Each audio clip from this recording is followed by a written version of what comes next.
What happens when a king finally says, "Enough," and cuts his own son's wife out of the royal legacy forever? In a stunning move that's sending shockwaves through the monarchy and beyond, King Charles III has officially stripped Meghan Markle of her royal titles, and he's not holding back.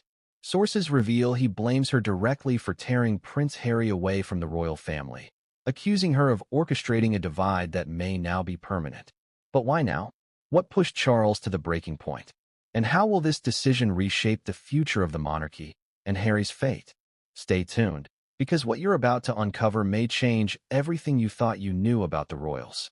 Before we continue, please hit the like button, subscribe to the channel, and turn on the notification bell for updates.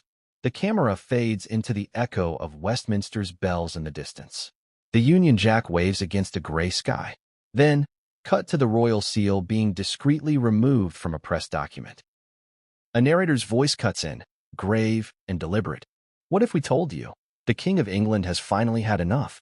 For years, the British monarchy has navigated unprecedented public scrutiny, cultural shifts, and a rapidly changing global landscape. At the center of that turbulence has been the most divisive royal figure in modern history, Meghan Markle, Duchess of Sussex. From the moment she married Prince Harry in 2018, the world has watched as the couple, once hailed as a refreshing modern face of royalty, transformed into a source of global controversy, political friction, and emotional division. But now, according to palace insiders and legal observers, King Charles III has made a bold, unprecedented move. He has formally stripped Meghan Markle of her remaining royal titles and privileges, citing her influence over Prince Harry as the catalyst that fractured the House of Windsor from within. This video isn't about gossip. This is about power, family, history, and what happens when a monarch reaches the end of his rope. In the next hour, we will guide you through an extraordinary unraveling of royal protocol, behind-the-scenes meetings at the palace, emotional fallout within the family, and what some are calling the final reckoning between King Charles and the Duchess who turned his youngest son against the crown. But first, let's talk about why this story matters right now. On paper, Meghan Markle has long since stepped back from her royal duties. She and Harry relinquished their working royal status in early 2020. They left the UK for North America, citing mental health and toxic media coverage. They sat down with Oprah. They launched a Netflix series. They started a podcast. To many, that was the end of the story. But behind closed doors, tensions never died. They only grew quietly, bitterly, and with the weight of centuries of royal tradition pressing down on them. Because while Meghan and Harry insisted they were breaking free from a suffocating institution, King Charles and senior palace advisors were keeping careful watch. Not just on the press coverage, not just on the Netflix drama, but on how far Meghan's influence over Prince Harry had reached, and whether that influence was irreversible. Reports now suggest that the king, after a long period of restraint, made the difficult decision to officially strip Meghan Markle of the residual recognition still afforded to her through royal marriage, titles that carried symbolic weight, global clout, and public validation. Why now? What pushed Charles to cross a line he had so carefully avoided? Some say it was the final insult from Meghan during Harry's last-minute decision not to attend the 75th birthday celebrations at Clarence House. Others point to a leaked draft of her upcoming autobiography, rumored to be filled with new allegations against the royal family, including Camilla and even Queen Elizabeth II. But according to a senior palace aide, speaking off the record, the king's decision wasn't triggered by a single incident. It was 1,000 cuts. The interviews, the veiled jabs, the refusal to drop the Duchess title while launching celebrity ventures, the way she undermined everything from the coronation to Commonwealth ties. Eventually, His Majesty had to act. An act he did. Our sources confirm that an internal royal council was convened to advise Charles on the legal and constitutional framework required to remove Meghan's remaining official affiliations, including the styling of Duchess of Sussex in certain legal capacities and ceremonial recognition in future state functions. This is more than a symbolic gesture. This is a strategic recalibration of how the monarchy positions itself moving forward. It marks a new phase in King Charles's reign, one that appears less focused on appeasement and more on preservation. So what does this video aim to unpack?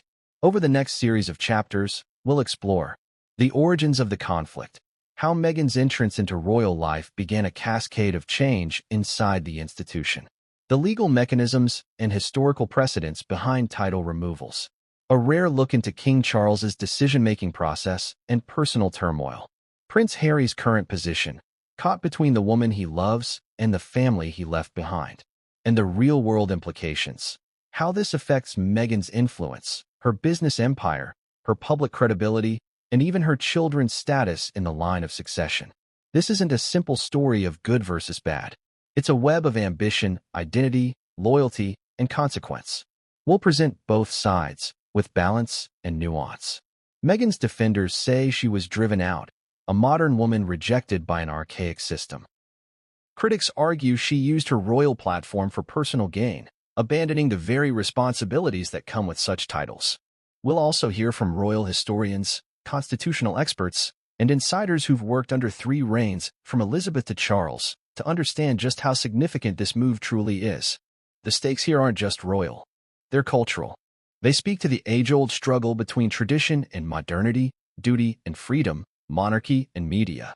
By the time we reach the final act, you'll understand why this isn't just about a title. It's about a king drawing a line in the sand, and what that means for the future of the monarchy, the legacy of his mother, and the soul of his son. Because when King Charles said enough, it wasn't just personal. The love story of Prince Harry and Meghan Markle began with an international fascination that felt almost cinematic.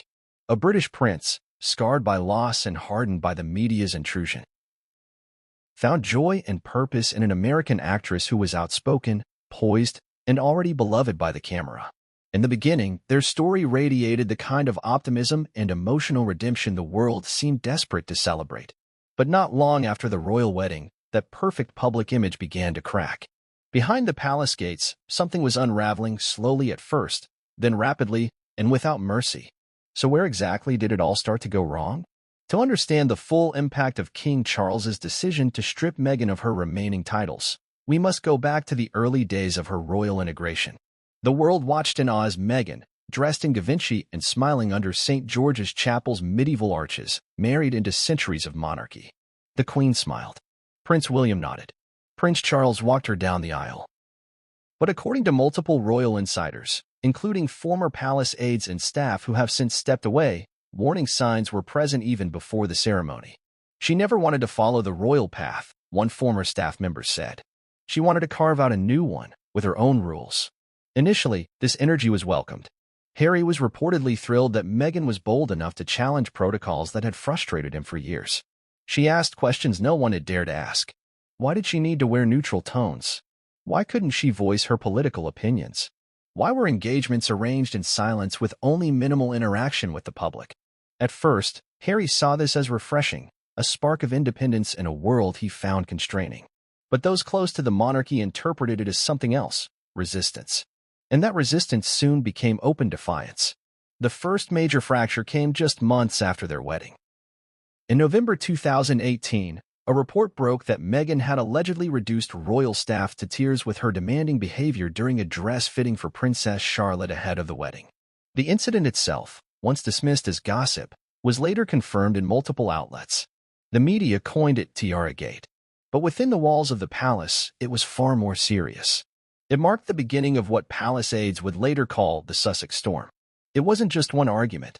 Staff began resigning. Anonymous complaints started to emerge, allegations of bullying, micromanagement, and disregard for hierarchy. For an institution built on quiet diplomacy and centuries-old etiquette, this was chaos. One senior advisor reportedly told the Queen, "We have never had to handle anything quite like this before." Still, the palace tried to protect the couple. A private HR investigation was initiated and promptly buried. Public statements were carefully worded.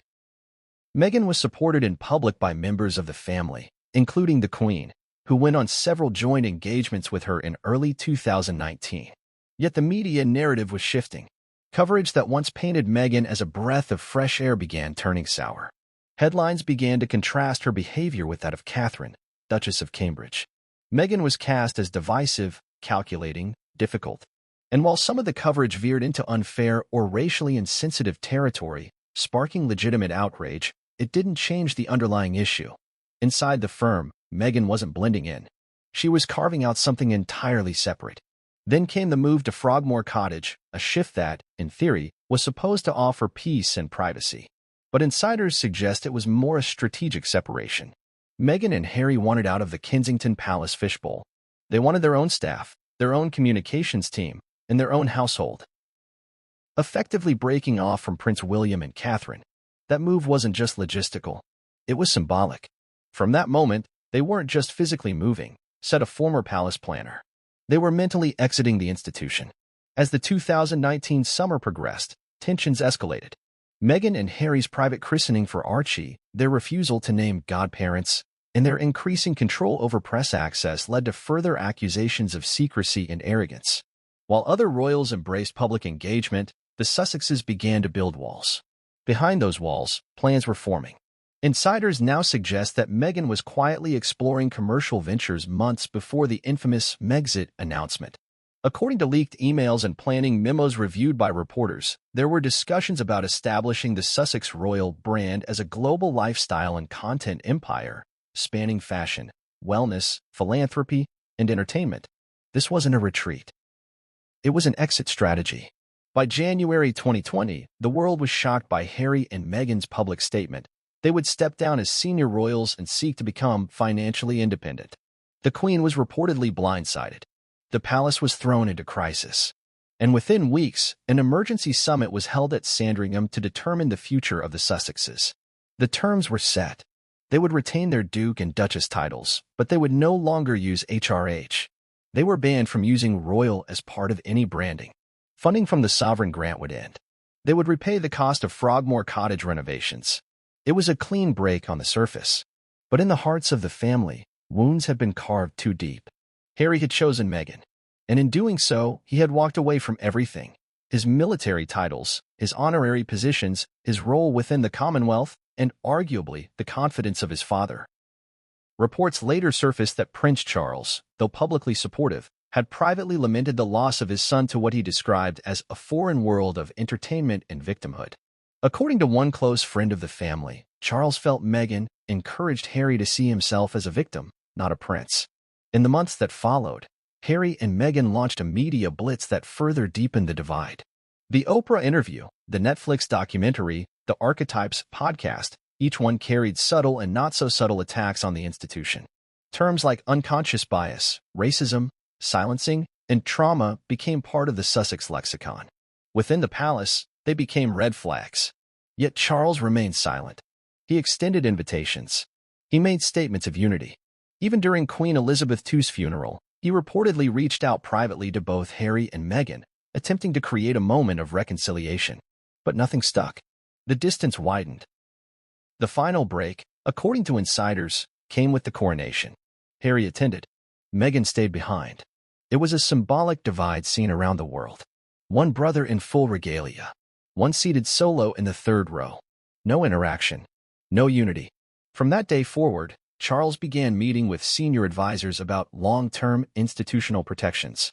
One of those protections, as we now know, was to revisit the official use of titles, particularly for someone who was not only no longer serving the crown but actively challenging it. In hindsight, it's clear. The royal break wasn't sudden. It was the result of years of accumulated tension, mistrust, and hurt. Meghan's arrival brought with it a powerful, modern energy, but it clashed irrevocably with the quiet obedience the monarchy demands. She didn't just break protocol. She redefined the role and in doing so, rewrote the rules of engagement. But the institution, ancient and unyielding, eventually struck back. Charles, long believed to be a bridge builder, finally chose a side. And that decision was born not in a single act of betrayal, but in the slow, painful unraveling of a family no longer speaking the same language. Royal titles are more than ceremonial labels. They are pillars of heritage, symbols of duty, and, in many ways, a currency of influence. When Meghan Markle became the Duchess of Sussex on her wedding day, she wasn't just marrying into a family. She was adopting an identity forged by centuries of protocol, prestige, and tradition. But today, with King Charles III allegedly revoking even the last of Meghan's royal attachments, we're forced to ask, what exactly did she gain? And what has now been taken away? Let's start at the beginning. On May 19, 2018, Meghan Markle was officially conferred the title Her Royal Highness the Duchess of Sussex, a style granted by Queen Elizabeth II herself. In addition to the Duchess title, she also held the titles Countess of Dumbarton, used in Scotland, and Baroness Kilkeel, used in Northern Ireland. These were noble designations tied to ancient royal landholdings and were traditional gifts bestowed upon royal brides. But perhaps the most significant title she received that day was the style of Her Royal Highness, a title that elevates one's standing in the royal hierarchy and places them within the immediate royal family. It's the difference between being royal by name and royal by blood and function. For a moment, Meghan sat at the top table of global nobility. But the downfall of that position began almost immediately. Within 2 years of their wedding, Meghan and Harry had stepped back from royal duties. Their move to North America and subsequent deals with Netflix, Spotify, and other media partners created an unprecedented situation, a royal duchess monetizing her status while claiming independence from the crown. The palace quickly realized that the Sussex brand was becoming more than a name. It was a rival institution. In January 2020, during the infamous Sandringham Summit, Queen Elizabeth, alongside then Prince Charles and Prince William, negotiated what came to be known as the Sussex Exit Agreement. It was determined that while Meghan and Harry could retain their Duke and Duchess titles, they would no longer use the prefix HRH, His Royal Highness, in any official capacity. That may have seemed like a minor concession to some, but within the royal system, it was a critical downgrade. Losing the HRH meant Meghan was no longer entitled to certain ceremonial roles, wasn't required to follow certain protocols, and, crucially, wasn't officially counted among the active senior members of the family. It was, for lack of a better term, an excommunication in everything but name. Still, she remained the Duchess of Sussex, and with that came residual prestige. Fast forward to today, and reports now suggest that even this final tether is being cut. So what does that mean? First, let's understand the mechanics of a Duchess title revocation. According to constitutional experts, noble titles bestowed by the monarch, particularly those associated with peerages, can, under extraordinary circumstances, be withdrawn by the reigning sovereign. These revocations are rare, but not unprecedented. Most famously, King Edward VIII was stripped of the style, His Royal Highness, after abdicating the throne to marry American divorcee Wallis Simpson. While he remained the Duke of Windsor, his wife was never granted the HRH styling, symbolically excluding her from royal legitimacy. Similarly, Princess Diana lost the HRH styling after her divorce from Prince Charles in 1996. And most recently, Prince Andrew was stripped of his HRH status and all military and charitable patronages following his scandal involving Jeffrey Epstein and a civil lawsuit in the U.S. Now, Meghan seems to be joining this exclusive and somewhat infamous group. Sources suggest that King Charles, fed up with the continued media firestorms, emotional blackmail, and what he allegedly views as reputational sabotage, has signed off on an internal move to legally and formally revoke Meghan's right to use Duchess of Sussex in public, professional, and ceremonial contexts. It's not yet clear whether this decision has been officially enacted or is still in process, but royal legal advisors have reportedly explored several avenues, including an act of parliament similar to the Titles Deprivation Act of 1917, a letters patent revocation from the Crown, a negotiated withdrawal via legal agreement and financial settlement. Each of these mechanisms carries implications not just for Meghan's public identity, but for how the monarchy navigates its image in the 21st century. So what does Meghan actually lose? Public use of Duchess of Sussex. If revoked, Meghan will no longer be able to style herself with the Duchess title in public media, professional settings, or entertainment branding. While she could technically still use her married name, Meghan Mountbatten Windsor, it carries none of the influence of a Duchess title. Formal address and royal ceremonies. Even if she is invited to future royal events, she would be listed as a private individual, not as a titled member of the family. Her place in royal seating orders, processions, and even funeral programs would be affected. Legal status in Commonwealth realms. Titles like Duchess of Sussex are recognized across all 15 Commonwealth realms where King Charles is head of state. Removing it would signal to those countries that Meghan is no longer part of the royal household in any capacity. Impact on business and public influence. The Duchess brand has weight. From book deals to keynote appearances to fashion collaborations, Meghan's cachet has been intrinsically linked to her royal association. Removing that status threatens the foundation of the Archewell brand itself. effect on her children. While Archie and Lilibet are entitled to be called prince and princess as grandchildren of the monarch, their legitimacy is often bolstered by the titles of their parents. Meghan's removal from the title structure could cause future reassessment of how the children are presented or titled by the crown. Supporters of Meghan argue that the monarchy is using titles as a punishment tool, a way to marginalize dissent and control the narrative. They claim that stripping her of the Duchess title is not just spiteful but misogynistic, especially considering the protection historically afforded to male royals embroiled in far worse scandals. Critics of Meghan, however, see this as long overdue. She abandoned the institution, said one royal biographer. She refused to follow its rules, leveraged her position for media gain, and relentlessly attacked it from the outside. What did she expect? To keep the title as a trophy? What remains clear is that titles in the royal family are not just honorifics, they're contracts. They come with expectations, duties, and limits. And when those are repeatedly disregarded, even the most prestigious names can be revoked. As of now, Meghan remains listed on the royal website as the Duchess of Sussex. But palace watchers note that subtle changes are already underway. Mentions of her title are being removed from official communications. Her position in family trees has been visually downgraded. Her role in future coronations, state dinners, and Commonwealth tours has reportedly been erased entirely. The final straw may have already been snapped. And if so, Meghan Markle now joins the ranks of former royals who once held titles, not as a symbol of triumph, but as a memory of a kingdom they could not call home. When Queen Elizabeth II passed away in September 2022, Charles III ascended the throne after spending more than 70 years as the heir apparent. For most of his life, he had been waiting, quietly observing, calculating, learning from the example and mistakes of those before him.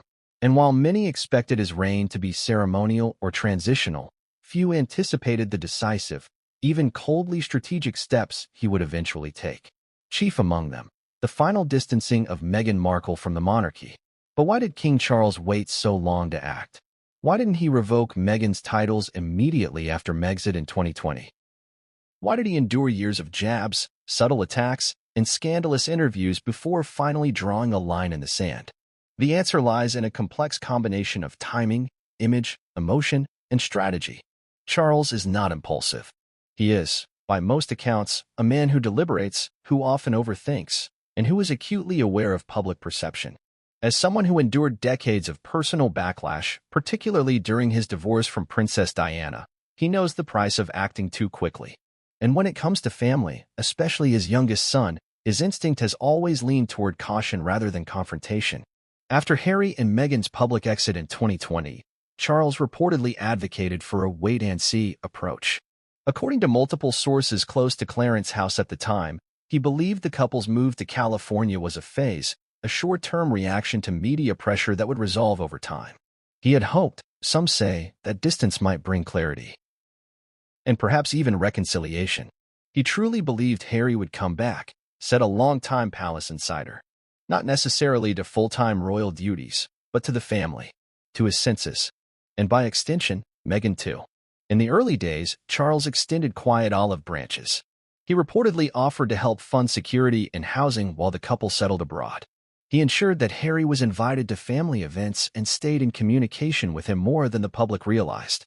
Some insiders claim that Charles even gave input on the couple's new Archewell Foundation, suggesting ways it might work in harmony, not opposition, with royal charities. But all of that changed in March 2021. The Oprah Winfrey interview was a cultural moment unlike any in modern royal history. Meghan and Harry laid bare their grievances, accusing unnamed royals of racial insensitivity, emotional abandonment, and institutional cruelty. Meghan's assertion that she was denied mental health support while pregnant shocked millions. Harry's confirmation that he had been cut off financially and had to rely on Diana's inheritance painted the monarchy as cold and transactional. Though the couple never named Charles directly in their sharpest accusations, the implications were clear. As heir to the throne and the reigning monarch at the time of their departure, Charles was held responsible, by default, if not directly. Yet, still, he said nothing. Why? Because Charles was playing the long game. Public opinion, especially in the U.S., initially leaned toward Meghan and Harry. They were seen as victims of a rigid, outdated institution. Charles, ever mindful of the monarchy's fragile reputation, chose not to retaliate. Instead, he focused on stability. He prioritized Queen Elizabeth's comfort in her final years. He kept Meghan and Harry at arm's length, inviting them occasionally, but on strictly defined terms. His plan was containment, said one royal correspondent. Keep them close enough to monitor, but distant enough to prevent damage. In the months following the Oprah interview, Charles remained silent even as more controversies erupted. Meghan's children's book was mocked. Their Spotify podcast sputtered. Harry's memoir, Spare, loomed on the horizon. Still, no public comment. No stripping of titles. No royal rebuke. Even after the death of Queen Elizabeth, Charles remained diplomatic. In his first address as king, he went out of his way to say, "I want also to express my love for Harry and Meghan as they continue to build their lives overseas." It was an olive branch, broadcast to millions. But it was also a warning. The message was clear. The ball was in their court. Unfortunately for Charles, they didn't take the offer. The Harry and Meghan Netflix docuseries, released in late 2022, reignited royal tensions. The series was filled with behind-the-scenes footage, direct critiques of the royal press strategy, and personal commentary that cast the monarchy as emotionally repressed and institutionally abusive. While much of the blame was pointed toward the media, the subtext was unavoidable. Charles, reportedly infuriated, convened a series of private meetings with top advisors. The discussion centered on how to manage the Sussex narrative without damaging the royal family's reputation further. He didn't want to look like he was punishing them, said one aide. He didn't want to confirm their version of the story, that the institution was vindictive. And so again, he waited. He waited through Spare. He waited through late-night talk show interviews. He waited through awards ceremonies where Meghan was hailed as a symbol of resilience. He even waited through coronation planning, where Harry attended, but Meghan chose to remain behind. Then came the summer of 2023. According to palace sources, a private memo was circulated internally outlining several options for formally revising the royal household's public structure. Among the proposals, limiting the use of titles by non-working royals, restricting appearances by former senior members, and, crucially, reassessing the usage and legal weight of Duke and Duchess of Sussex. It was in these discussions that Charles's tone reportedly changed. He realized it wasn't going to stop, a palace insider said. That no amount of goodwill or silence was going to end the drama. Meghan wasn't going to stop monetizing the royal connection, and Harry wasn't going to stop backing her. By early 2024, Charles had made up his mind. The Sussex brand would be disconnected from the crown, not only in practice, but in name. Still, he waited. Why? Because timing is everything. Charles knew that a move to strip titles must come during a moment when public support would be on his side. That moment, palace insiders say, came when Meghan's brand began to weaken. Spotify canceled their deal. Netflix reportedly backed out of a second docuseries. Former supporters began quietly distancing themselves. Rumors of internal tension between the couple leaked to the tabloids. With Meghan on the defensive and public sentiment shifting, Charles moved. He reportedly initiated formal proceedings to remove the Duchess of Sussex designation from official use.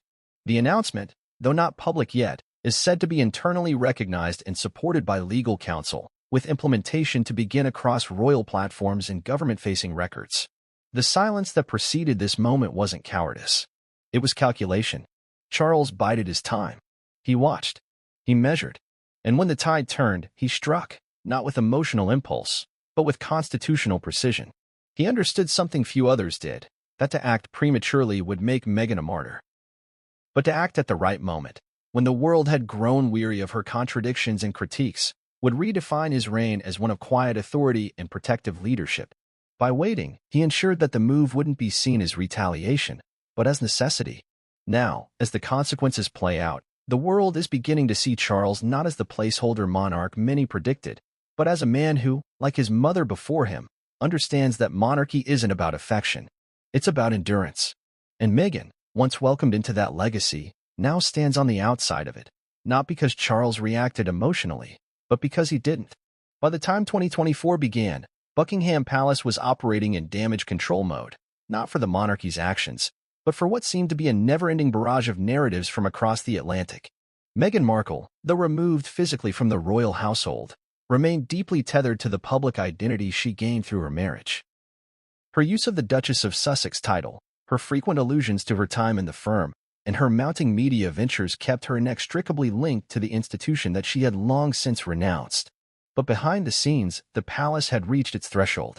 Insiders confirmed that King Charles III had been grappling with what to do about Meghan for some time. He had tolerated the Netflix docuseries. He'd weathered the fallout from Spare. He had even extended an open invitation for reconciliation during key royal events like Queen Elizabeth's funeral and his own coronation. But all the patience, diplomacy, and carefully managed silences eventually gave way to one singular moment that palace insiders now refer to as the final straw. What exactly was this breaking point? Multiple sources point to one incident that occurred behind closed doors, but quickly began to reverberate through royal channels. It began with what appeared to be a seemingly minor business maneuver.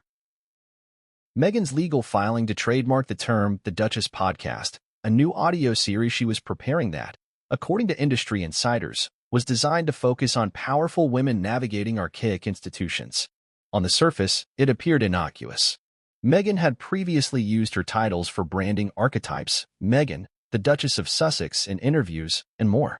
But this time, she took it a step further. She was formally applying to own a royal title for commercial use. That move, according to palace sources, was unprecedented and deeply alarming. Trademarking a peerage title, especially one conferred by the monarch, violates not only British sensibilities but potentially opens up a host of legal and constitutional issues. It signaled to the palace that Meghan was not simply referencing her title, she was attempting to privatize it, potentially profiting from its use while laying legal claim over the word Duchess in the podcasting industry. This wasn't branding anymore, said one royal legal consultant. This was territory staking. It was an attempt to turn a royal identity into private property. When this information reached King Charles, it reportedly sparked a closed-door meeting with his legal advisors, communications team, and constitutional scholars. They pored over Meghan's filings, including several other applications connected to Archewell that hinted at similar attempts to commercialize royal-adjacent branding. What may have initially been seen as a celebrity's pursuit of a new media venture was, in royal eyes, an act of provocation. But it didn't stop there. Soon after the trademark discovery, leaked excerpts from a yet-to-be-announced documentary project surfaced. These excerpts, obtained by a freelance editor who had worked briefly with a major streaming service, hinted that Meghan had recorded long-form sit-down interviews for a new docu-series described internally as The Institution, Inside the Machine. The project, reportedly pitched by Meghan's U.S. representation team, was intended to be a documentary exploring her trauma inside the royal family and the silent structures of power and suppression inside British royalty. What caught the attention of the palace, however, was the alleged content. According to the leak, Meghan was planning to revisit and expand her claims of mental health neglect during her first pregnancy. But the documentary would go further than any of her prior public statements. It allegedly included anecdotes claiming that King Charles dismissed her cries for help as over-exaggeration, claims that Charles once warned Harry during a private conversation, "This family doesn't need another Diana."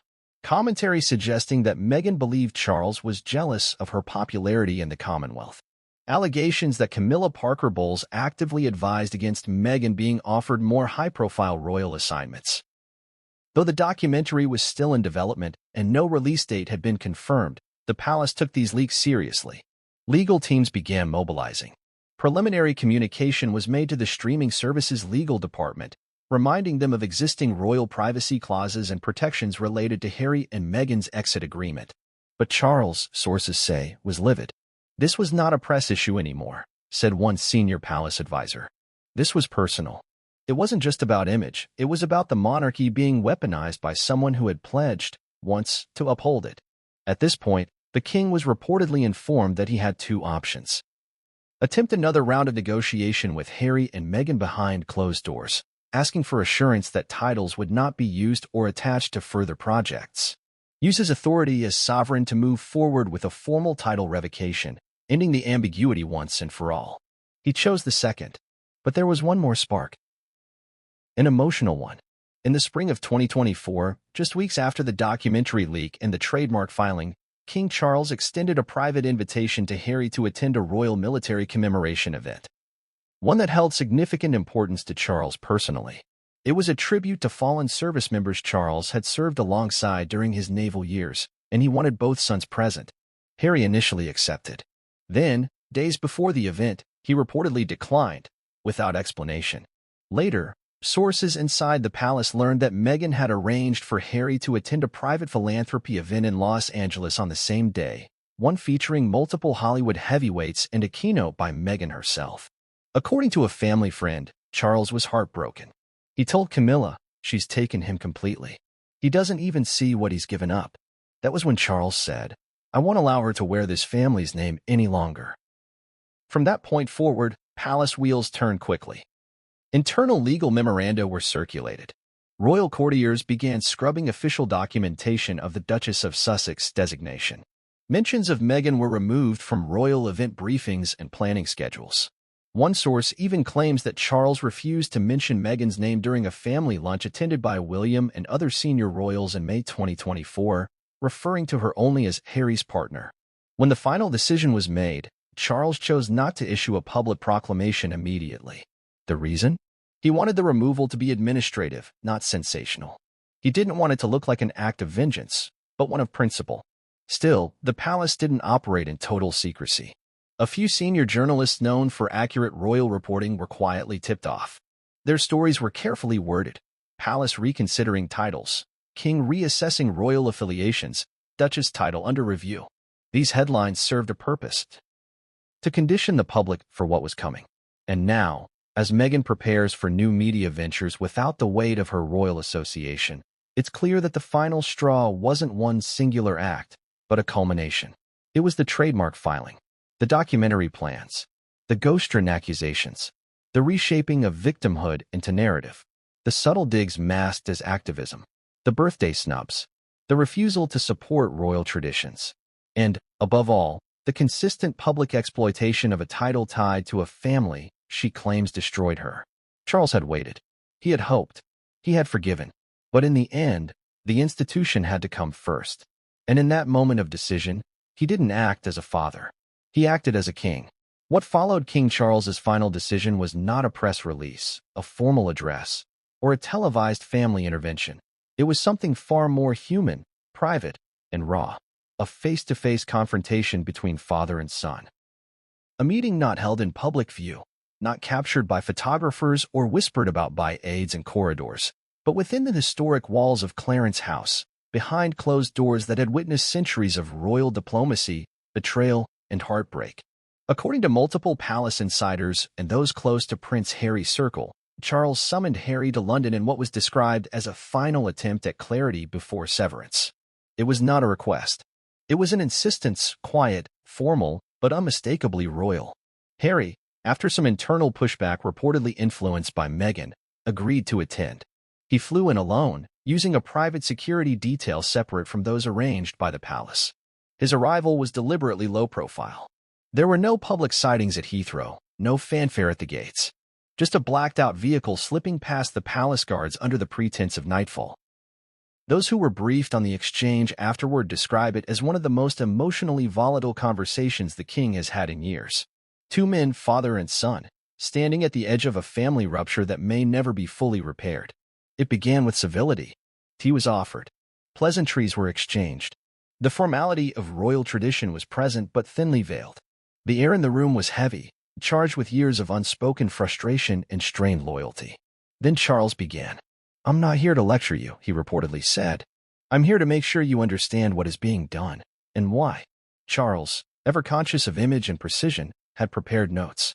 He reportedly outlined the timeline of Meghan's actions that had brought them to this moment: the trademark filing, the documentary project leaks, the public statements that bordered on slander.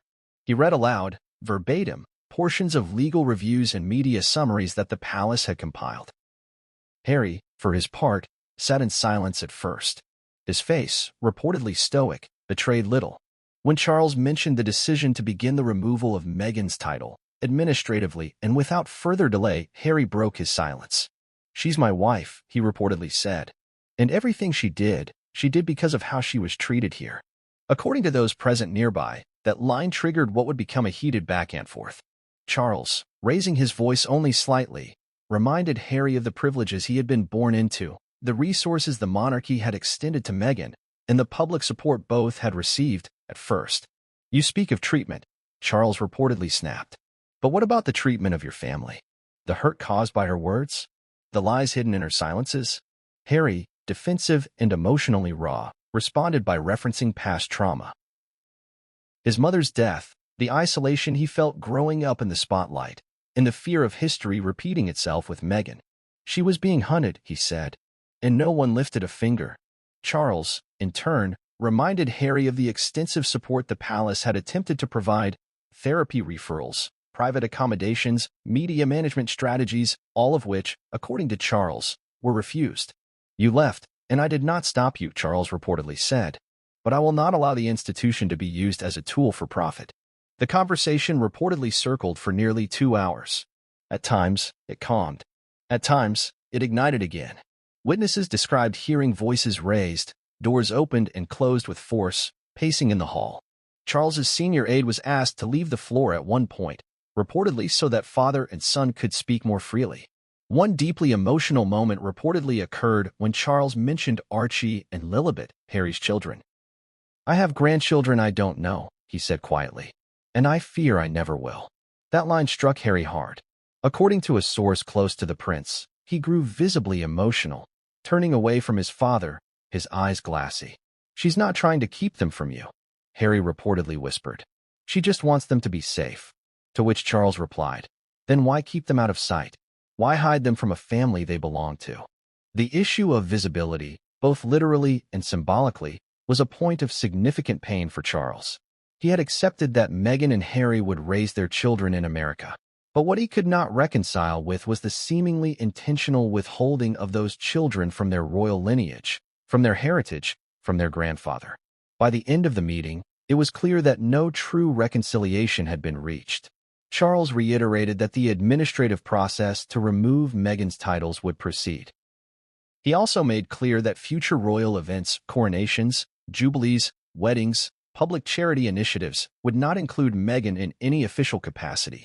Harry would be invited in a personal capacity only, but without security funding, without state protocols, and without expectation of special treatment. You are my son, Charles reportedly said, but the crown is my duty. I cannot allow the lines to blur any longer. Harry, though angered and emotionally wounded, did not argue further. He left Clarence House just after midnight. No public statements were made. No photos released. But the next day, British tabloids ran front pages with headlines such as "The Final Conversation" and "Charles and Harry. Breaking point." The media had caught wind, not of what was said, but that something irreversible had occurred. What had been a long dance of deflection and delay had ended. Charles had spoken, not as a grieving father, but as a monarch drawing a line that would not be crossed. This moment is now regarded by many royal observers as the true formalization of the split. Not Megxit, not Oprah, not Spare, but this private meeting, tense, unscripted, painful, where personal bonds were overtaken by institutional necessity. And in the echo of that conversation, the future of the monarchy began to reshape itself. No more ambiguity. No more blurred titles. No more shadow princes and duchesses profiting off the palace.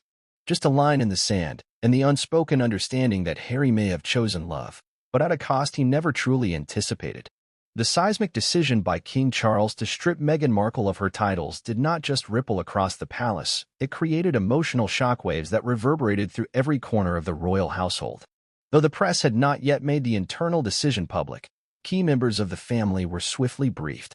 And within the tight-knit royal circle, reactions varied from restrained approval to quiet fury. Among the first to be informed was Prince William. According to palace insiders, Charles requested a private audience with his eldest son just 48 hours after his meeting with Harry. It took place not in Buckingham Palace, but in a secluded room at Sandringham Estate, far from the media frenzy and tourist-laden streets of London. The goal? To ensure the heir to the throne understood what had been done and why. William, already harboring a long-held resentment toward Meghan and a deep sense of betrayal over Harry's actions, did not require convincing.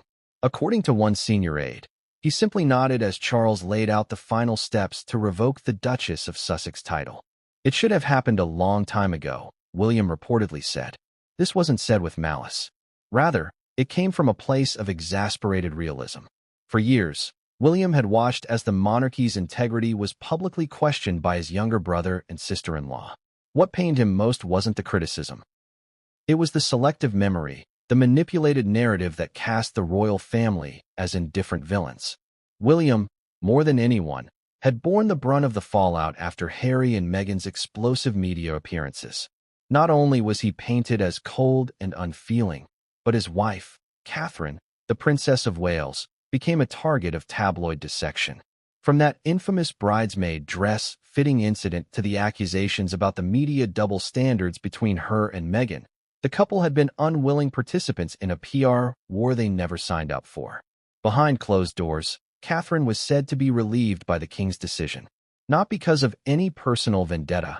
Catherine had reportedly made several quiet attempts to bridge the family gap over the years, but because it marked a formal boundary. A turning point. She had reached her emotional limit, said a palace staffer. The constant questioning of her character in the media, especially when she had always tried to remain neutral, took its toll. Catherine's relief was not loud. There were no celebratory words, but those around her noticed a distinct shift, less tension in her shoulders, more focus on her royal duties. The fog that had hovered since Meghan's entrance into the royal scene seemed to lift ever so slightly. Meanwhile, Princess and Charles's only sister, and the family's unyielding pillar of royal tradition, was said to have responded with blunt affirmation. She was the least surprised, said one senior courtier. In fact, she had privately voiced concerns about the continued use of Meghan's titles for months. And, known for her no-nonsense demeanor and deep respect for the monarchy's duty-first principle, had always viewed the Sussex saga through the lens of responsibility, not emotion. She had reportedly warned Charles back in 2021 that allowing Harry and Meghan to retain their titles while publicly criticizing the monarchy would blur the line between honor and manipulation. Its concerns, however, were not shared with the public. True to her reserved nature, she kept her opinions confined to family discussions and internal correspondence. But when informed of the revocation, her reaction was concise. It was time, she reportedly said. That chapter needed to close. Camilla, Queen Consort, responded differently. Though always publicly supportive of Charles's decisions, Camilla had harbored quiet reservations about interfering in Harry's personal affairs. Her stance had been that Charles should separate fatherhood from kingship as much as possible to preserve what was left of the family bond. But the years of tension with Meghan had not left her unscathed. Privately, Camilla was said to be wounded by Meghan's unspoken insinuations, particularly those tied to her relationship with the late Princess Diana and the alleged palace scheming that Meghan suggested in media interviews. Camilla reportedly confided in a close friend, "I never asked for their love, but I expected a little decency." Her empathy for Charles, however, overpowered her hesitations. She had seen firsthand the stress Harry's and Meghan's decisions had placed on the king. She had heard him wrestle with guilt over his son's alienation, watched him quietly ache at the growing distance between himself and his grandchildren. When Charles finally made the call to revoke Meghan's titles, Camilla supported him fully. Her reaction was firm, though privately emotional. He needed to be a king, she told an advisor. And a father can only beg for understanding for so long before he must act for something greater. Outside the core royal circle, other members of the family reacted with varying degrees of awareness and sentiment. Prince Edward, the king's youngest brother, reportedly voiced his support in a phone call. "If it brings clarity, it's for the best." Sophie, the Duchess of Edinburgh and one of the more modern members of the family, echoed this sentiment, saying, "Titles shouldn't be used as shields or swords." Even the older generation Princess Alexandra, the Duke of Kent, expressed relief that the palace was taking steps to preserve the dignity of the institution. But not everyone was entirely comfortable. There were concerns from some of the younger royals, particularly those who had remained friendly with Harry before the rift. They worried that such a formal action might push Harry further away and, more tragically, widen the emotional chasm between him and his father forever. Still, the family, especially its senior ranks, knew the stakes. The monarchy was facing a new era, one where loyalty, public service, and symbolic clarity mattered more than ever. The line between royalty and celebrity had grown dangerously thin, and Charles's move was as much about preserving that line as it was about correcting past missteps. Within a week of the internal decision, subtle changes began taking shape. Meghan's name and title were quietly removed from the royal family's official website. Communications from the palace made no mention of the Sussexes in future planning documents. Social media channels refrained from referencing Meghan directly, instead using broader terms like the Duke's family. In the public eye, the family maintained a composed front. But behind palace walls, the air had changed. There was less tension, fewer meetings about crisis management, and a renewed focus on future engagements. William and Catherine resumed a busier public schedule, stepping into their future roles with more confidence, and took on additional ceremonial duties. Camilla resumed planning for her next major literary charity event. And Charles, having weathered perhaps the most emotionally taxing decision of his reign so far, returned to his daily routine: gardening, meetings with Parliament advisors, late-night desk reviews with his red box. But insiders say he carried a quiet sadness with him. He didn't celebrate it, one courtier confided. Stripping Meghan's title wasn't a victory for him. It was a loss, a final admission that the family he had hoped to hold together could no longer stand on sentiment alone. Still, for the royal family, the decision marked something more than just a symbolic gesture. It was a recalibration of identity, a declaration that honor must be upheld, not just in name, but in conduct.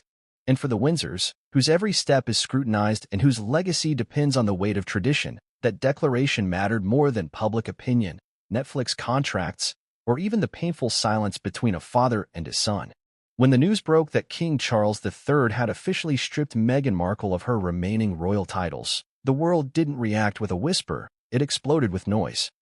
Twitter timelines flooded with hashtags. Morning shows featured panels dissecting every detail, and front pages from Los Angeles to London were splashed with headlines like "Monarch moves to erase Meghan Markle from royal records," and "Final blow: Charles ends Meghan's royal reign." But no reaction was more closely watched, more urgently anticipated, than Meghan Markle's own. Unlike previous royal dramas, Meghan's camp didn't rush to release a pre-written statement or an emotionally crafted social media response. Instead, there was radio silence in the first 12 hours. No leaks to favored outlets, no cryptic Instagram activity, no public appearance with a knowing smile. That silence, whether strategic or stunned, only fueled the frenzy. According to insiders familiar with the Duchess of Sussex's inner circle in Montecito, Meghan was not only blindsided by the timing of Charles's move, but also by its finality. She didn't expect it to come now, one source said. She thought she had more time, or at least that there'd be another public conversation before anything official happened. But this caught her off guard, and it stung. Behind closed doors, Meghan was said to be furious, not only at the king, but also at Harry. The couple had reportedly been at odds for months over how to handle their worsening relationship with the royals. Meghan allegedly wanted to lean harder into public independence and rebrand herself as a global philanthropist and media mogul, leaving the royal branding behind. But Harry, still tethered to the emotional legacy of his family, resisted. Sources revealed that Meghan blamed Harry for not warning